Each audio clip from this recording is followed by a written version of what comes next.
We have also recorded alleged enforced disappearance and torture cases. Total of, in 2024, a total of 17 cases of enforced disappearance have been reported, with Region 4A registering the highest number at 7 incidents.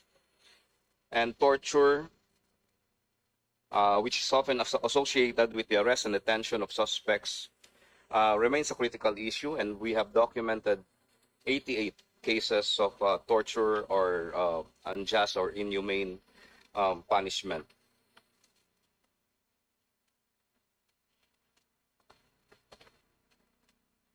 Then for finance, we are also providing financial assistance to victims of human rights violations.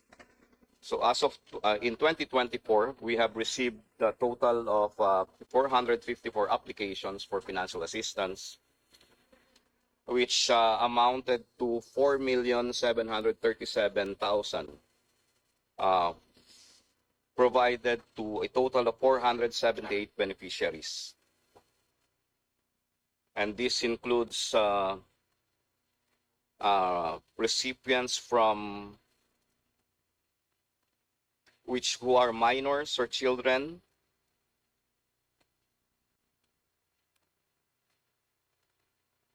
women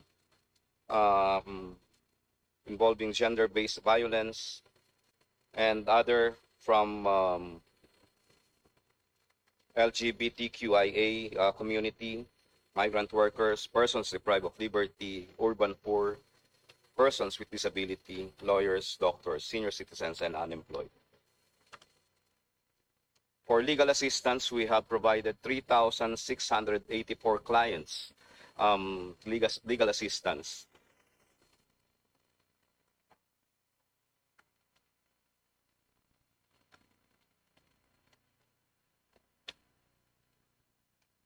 For forensic services, we have provided 59 forensic services, which consists of 35 medical physical examinations, 13 exhumations and autopsies, and 11 technical opinions, or case conferences or court appearances. And also for protection services, we have conducted We have conducted last year a public inquiry on red tagging. We are due to release our report this year. So we looked into the situation of human rights defenders focusing on red tagging or incidents of red tagging. For human rights prevention program, we have visited a total of 960 places of deprivation of liberty, and have monitored individuals across all categories, totaling to 117,885 PDLs, 92% of which, or 101,287, are male, 8% or 15,754 are female, and 804 male and 40 female children in conflict with the law. We also provided support services to persons deprived of liberty, including 1,691 referrals to concerned government agencies and organizations, 1,305 instances of legal advice and counseling to persons deprived of liberty, and 307 case follow-ups and monitoring. So in total numbers of PDLs received support from the Commission is 4,335 persons deprived of liberty. So we also conducted the assessment of conditions of places of deprivation of liberty, and we have recorded several issues affecting PODs, and these are severe congestion in our jail facilities, and also issues concerning the conditions of the jail. Like some issues recorded are dilapidated roofs and bunk beds, absence of in-cell comfort rooms for use of PDLs, the absence or non-existence of ventilations in PODs, and the absence of windows, as well as defective or non-functioning CCTV system. We also noted issues regarding medical personnel in places of deprivation of liberty, as well as the absence or shortage of medical supplies to PDLs. And also the persistent issue of food, water, and sanitation in places of deprivation of liberty, as well as concerning children in conflict with the law. So in 2024, we also conducted some advocacy activities, among which are the National Corrections Consciousness Week, or NACOCO, the International Day in support of torture victims and families, and included as part of our human rights promotion activities. For the promotions program of the Commission, we have conducted trainings, education activities, and information campaigns and celebratory activities totaling to 1,749 activities, which include face-to-face and online medium under the human rights education, information campaigns, and celebratory activities, engaging 111,304 participants. And these activities serve as vital platforms for raising awareness, enhancing understanding, and fostering culture of respect for human rights among various stakeholders.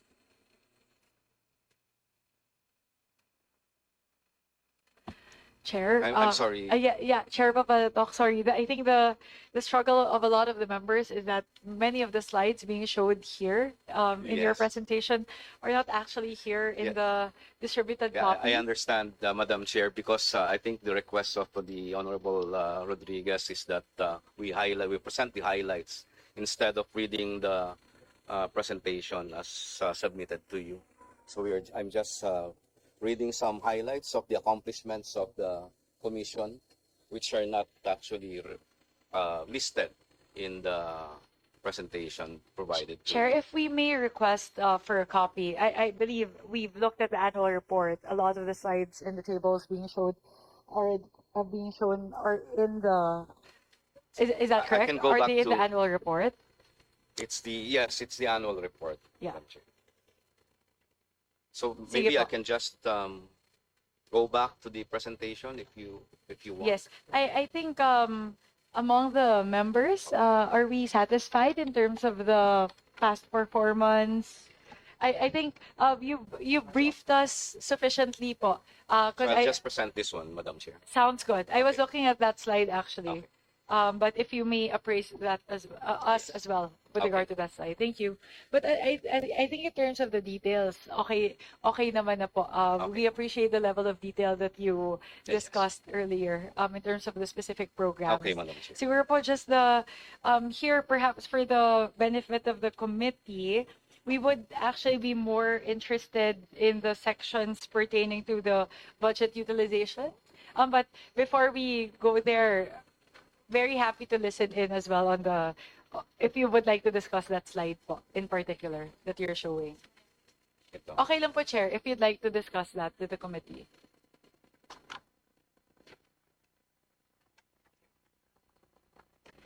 So for the accomplishment of the Commission, Madam Chair, Your Honors, for the outcome indicators, percentage of resolved human rights violation cases finally disposed, resulting in victims' access to remedies.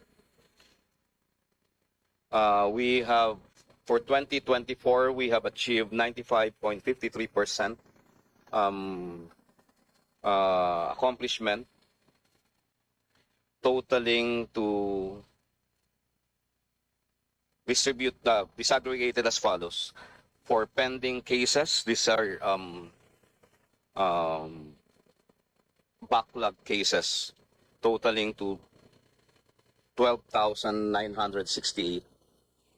And for the new cases, 626.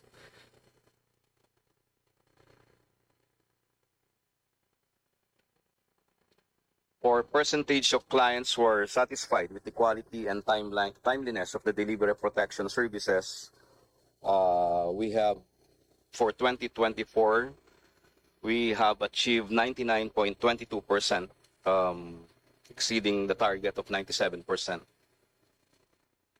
Then for output indicators, percentage of human rights cases finally disposed within the prescribed period. In 2024, we have achieved 74.79%.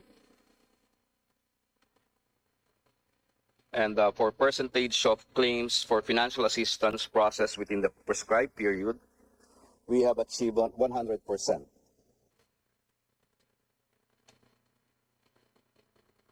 For percentage of investigated cases of human rights violations, we have exceeded the target of 35%. We have accomplished 68.66% in the previous year. And for percentage of programmed visitations on jails or detention centers implemented, we have met the target of 88%. We have actually reached 88.89% in the previous year.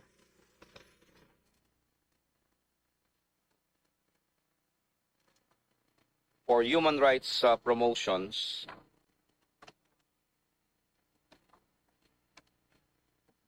for percentage of participants who passed the post-training test, we have exceeded the target.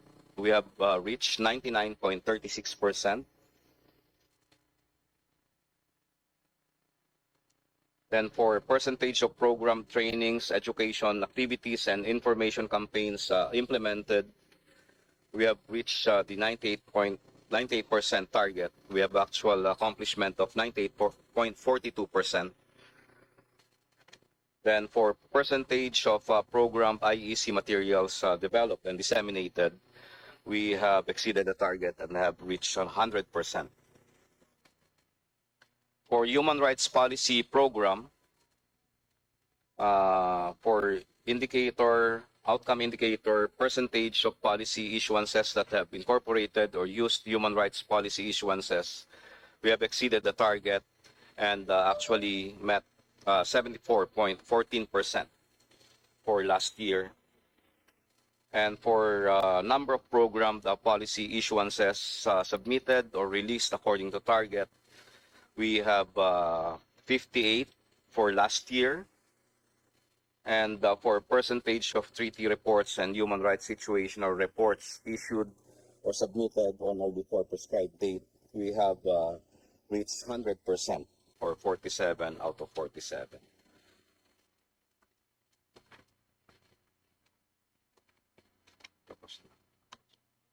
And for financial performance, Madam Chair, we have a total disbursement rate of 97.64% for last year.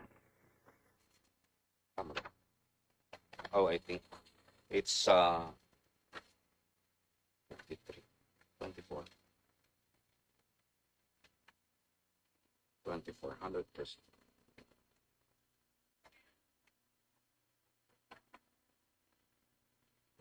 This year, yeah, 100%. We have actually achieved 100% BUR for last year.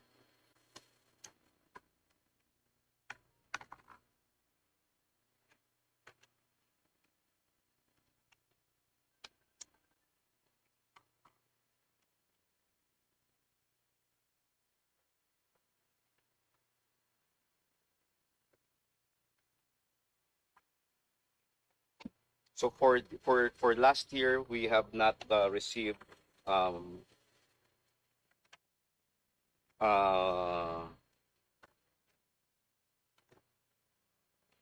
any